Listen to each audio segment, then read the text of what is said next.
Tisoy with kulitan with Tisoy. Ganyan ang mga puga na siya ka-cute.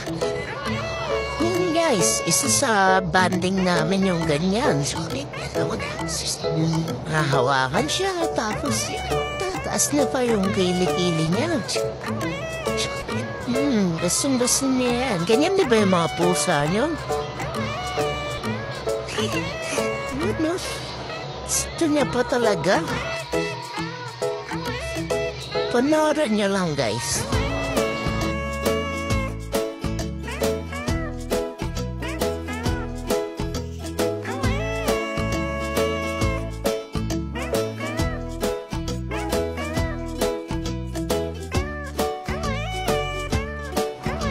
Pala guys, baka may recommend kayo dyan na pampaputi ng balahibo ni Tisoy.